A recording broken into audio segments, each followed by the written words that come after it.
Thailand और Cambodia के बीच पुराना सीमा विवाद एक बार फिर खून खराबे में बदल गया है। गुरुवार को दोनों देशों की सेनाओं के बीच ताजा टकराव में 11 लोगों की मौत हो चुकी है और 14 अन्य घायल हुए हैं। यह संघर्ष उस समय शुरू हुआ जब थाई सेना ने दावा किया कि कंबोडियाई सैनिकों ने ता मुएन थूम मंदिर के पास फायरिंग शुरू की। जवाब में थाईलैंड ने भी भारी हथियारों से जवाब दिया। इस झड़प ने दोनों देशों को न केवल सैन्य बल्कि राजनयिक स्तर पर भी आमने सामने ला खड़ा किया। यह ताजा हिंसा सुरीन प्रांत यानी कि थाईलैंड और ओडर मिंचे प्रांत यानी कि कंबोडिया के बीच स्थित प्राचीन तामुइन थूम और प्रे विहेर मंदिरों के आसपास हुई। यह वही क्षेत्र है जिसे लेकर दोनों देशों के बीच वर्षों से विवाद चल रहा है।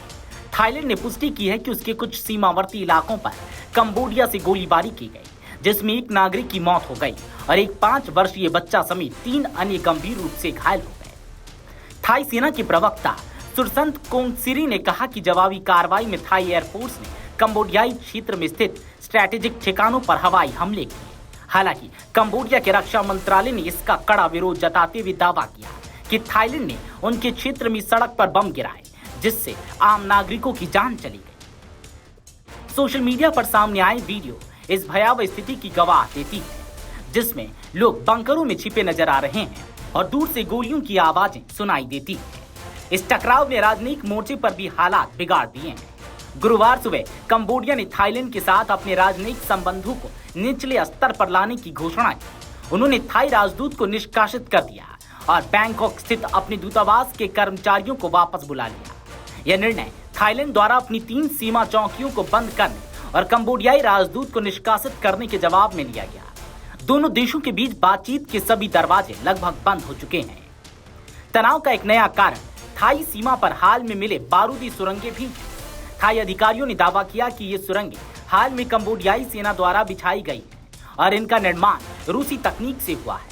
एक धमाके में एक थाई सैनिक का पैर कट गया है। हालांकि कंबोडिया ने इन आरोपों को खारिज करते हुए कहा कि ये सुरंगें दशकों पुरानी युद्ध की निशानियां हैं, जिनका आज की स्थिति से कोई लेना देना नहीं। प्रे विहेर मंदिर का विवाद नया नहीं है। 1962 में अंतर्राष्ट्रीय न्यायालय ने इस मंदिर को कंबोडिया का हिस्सा घोषित किया था, लेकिन थाईलैंड इस फैसले से कभी पूरी तरह संतुष्ट नहीं रहा। 2011 में दोनों देशों के बीच इसी मंदिर को लेकर हुई हिंसक झड़प में 20 से अधिक लोग मारे गए थे और हजारों लोग विस्थापित हुए थे। 2013 में एक बार फिर कोर्ट ने मंदिर के आसपास के इलाके को कंबोडिया का अधिकार क्षेत्र बताया, जिससे थाईलैंड में नाराजगी बढ़ी। अब एक दशक बाद वही घाव फिर से हरे हो गए हैं। फिलहाल स्थिति बेहद तनावपूर्ण बनी हुई है। दोनों देशों की सेनाएं हाई अलर्ट पर हैं। सीमावर्ती इलाकों में नागरिकों को सुरक्षित स्थानों पर भेजा जा रहा है। स्कूल, बाजार और परिवहन सेवाएं ठप है। लोग घरों में कैद हैं और कई क्षेत्रों में कर्फ्यू जैसा माहौल है। राजनयिक प्रयासों की नाकामी और सीमा पर सैन्य हलचल बढ़ने से अंतर्राष्ट्रीय समुदाय भी चिंतित है।